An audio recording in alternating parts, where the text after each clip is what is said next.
Hello friends, welcome to GK craze. Friends, 19 जनवरी RRB NTPC exam के जो math के सवाल सब पूछे गए थे, आज के शिफ्ट में जो मैथ के सवाल सब पूछे गए थे वो सब दोस्तों हम इस वीडियो में डिस्कस करने वाले हैं। ओके, बहुत सारे सवाल मुझे मिले हैं और उससे पहले आपको बता दूं दोस्तों, आज का जो मैथ का लेवल था वो बिल्कुल भी हार्ड नहीं था, उसको आप मॉडरेट और इजी भी कह सकते हैं। और अब जानते हैं किस किस टॉपिक से आज सवाल पूछे गए थे। दोस्तों, डीआई से 5 सवाल पूछे गए थे, उसके बाद मीन मीडियन मोड से दोस्तों लगभग 3 सवाल पूछे गए थे, ट्रिग्नोमेट्री से 2 से 3 सवाल पूछे गए थे और ratio, proportion, profit and loss, इन सब से भी सवाल पूछे गए थे। ओके, जो सब आसान थे, मुझे बहुत सारे सवाल उनमें से मिले हैं, सभी को इस वीडियो में डिस्कस करेंगे दोस्तों। और बता दूं आपको कि इसी पैटर्न का सवाल ही रिपीट हो रहा है। अगर आप एनालिसिस का वीडियो को ध्यान से अंत तक देखेंगे तो दोस्तों आपको काफी फायदा होने वाला है, क्योंकि यही पैटर्न का सवाल ही कल और परसों भी पूछा जाएगा। और उससे पहले इसका अगर आप पीडीएफ चाहते हैं तो आप हमारा टेलीग्राम ग्रुप में ज्वाइन कर सकते हैं, जिसका लिंक आपको इस वीडियो का डिस्क्रिप्शन बॉक्स में मिल जाएगा।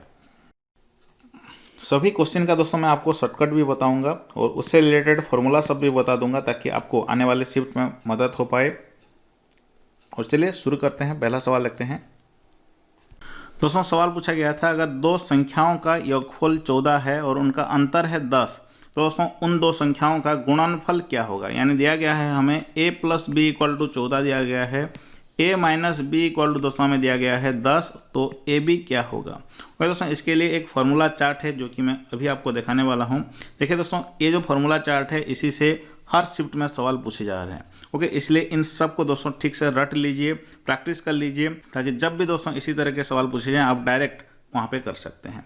तो देखिए दोस्तों, आज जो पूछा गया है ये वाला फार्मूला से, तो इसको चलिए सॉल्व करते हैं।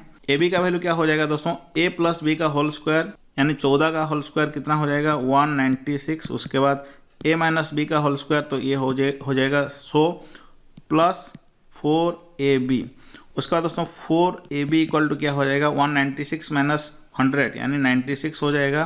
तो ab इक्वल टू दोस्तों हो जाएगा 96/4, 4 2 जा 8 एंड 4 4 जा 16, 24 इसका सही आंसर होगा। ओके, उन दो संख्याओं का गुणनफल क्या है 24 है, ये इसका सही आंसर होगा। अगला सवाल देखते हैं।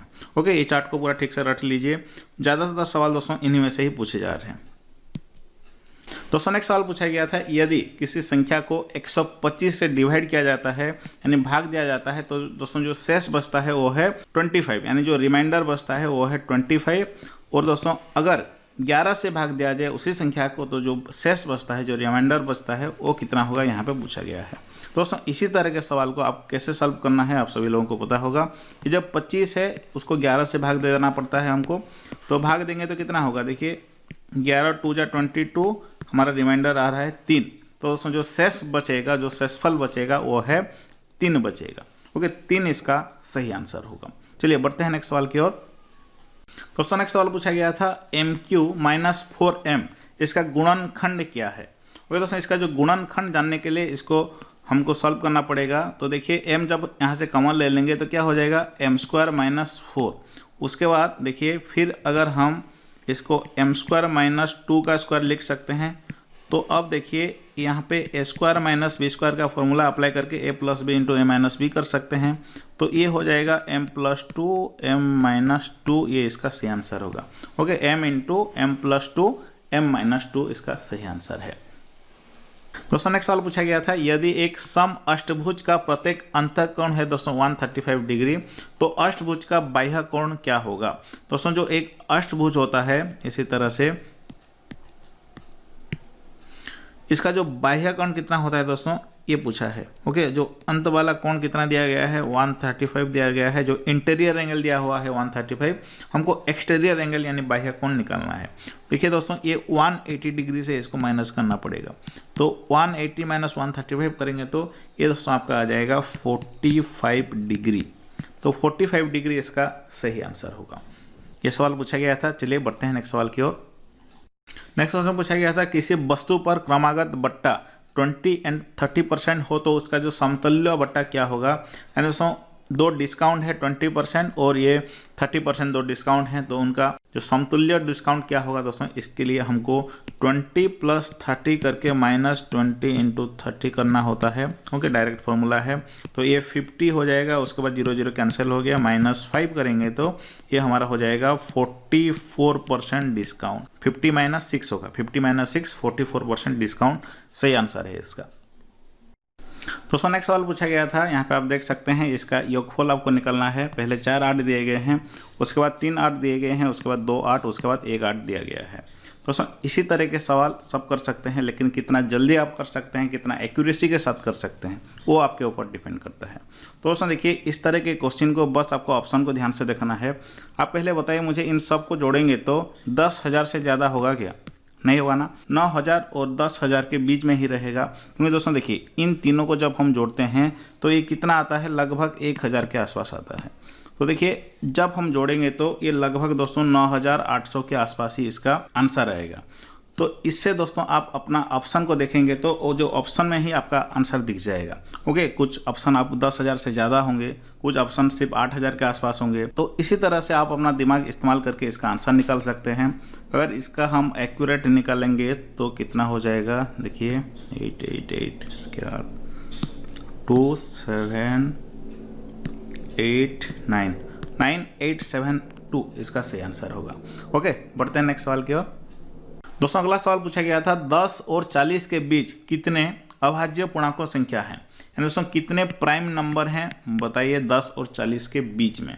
तो इसका जो सही आंसर क्या हुआ, चलिए निकालते हैं। दोस्तों 10 और 40 के बीच में जो पहला है वो है 11, और उसके बाद है दोस्तों 13, उसके बाद 17 है, 19 है, 23 है, उसके बाद दोस्तों 29 है, नेक्स्ट 31 है, 37 है।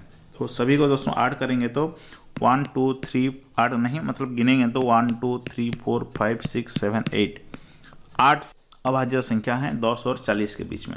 ओके, क्या मुझे बता सकते हैं आप 1 और 40 के बीच में, 1 से 40 के बीच में कितने अभाज्य पूर्णांकों संख्या हैं? चलिए बताइए।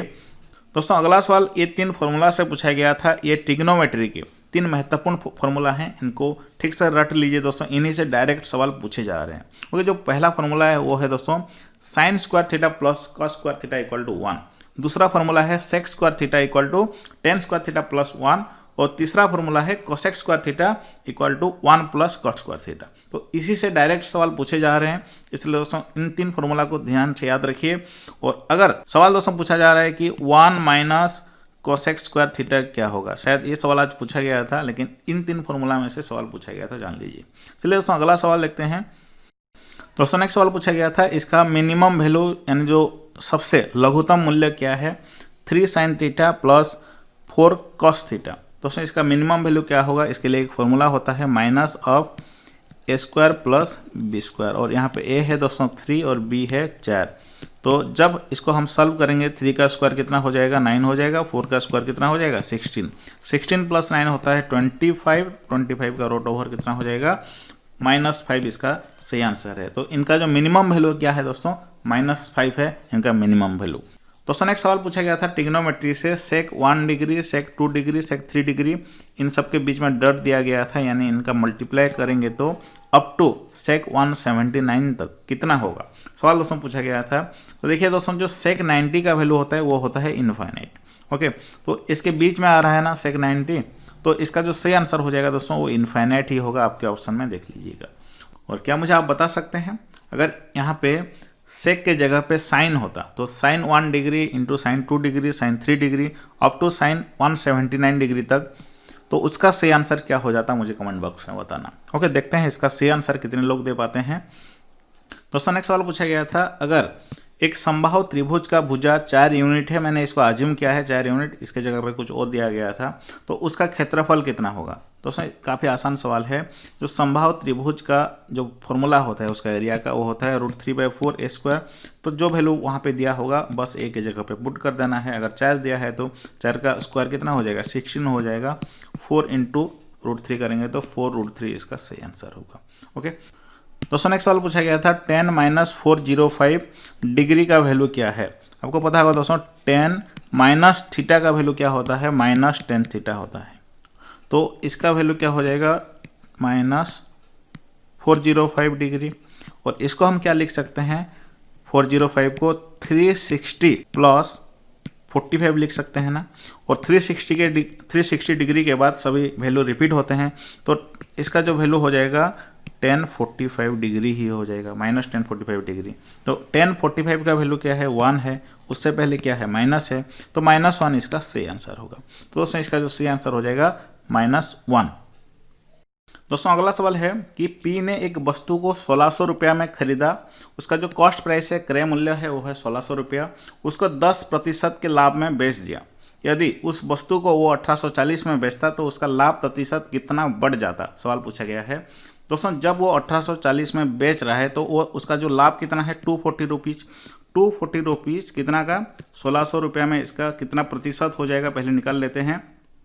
8 3 जा 24, 8 2 जा 16, इंटू 100 करेंगे तो ये हो जाएगा 0025, 15% हो रहा है। ओके, जब वो 1840 रुपये में उस वस्तु को बेचेगा तो उसका 15% लाभ हो रहा है। अभी आपको समझ में आ गया होगा दोस्तों, जब वो 1840 में बेचता तो उसको 15% का लाभ होता, लेकिन वो दोस्तों 10% में बेचा है। हमें यहाँ पे क्या पूछा गया है कि कितना प्रतिशत लाभ बढ़ जाएगा, तो दोस्तों 5% लाभ बढ़ जाएगा। ओके, पहले 10 में बेचा था, अगर 1840 में बेचता तो 15% में बेचता। 5 इसका सही आंसर होगा। अगला सवाल देखते हैं दोस्तों। अगला सवाल पूछा गया था, अगर P और Q एक काम को वो 12 दिनों में पूरा करते हैं और P अकेले उसी काम को 30 दिनों में कर लेता है, तो Q अकेले उस काम को कितना समय में कर पाएगा। दोस्तों मान लीजिए जो टोटल वर्क है, जो टोटल काम है वो 60 यूनिट का है। P और Q जब मिल करके उस काम को करते हैं तो 12 दिन उनको लगता है। इसको P और Q दोनों को मिल करके, तो एक दिन में वो 5 यूनिट का काम करते हैं। हो रहा है ना, 12 × 5 60 हो रहा है। उसी तरह सिर्फ अगर P उस काम को करे तो एक दिन में उसको कितना यूनिट कर पाएगा, वो एक दिन में दोस्तों वो 2 यूनिट कर पाएगा, क्योंकि उसको करने के लिए 30 दिन लग रहा है। तो अब देखिए P और Q एक दिन में 5 यूनिट करते हैं, P अकेला 2 यूनिट करता है, तो Q अकेला कितना करेगा, 3 यूनिट कर रहा है ना।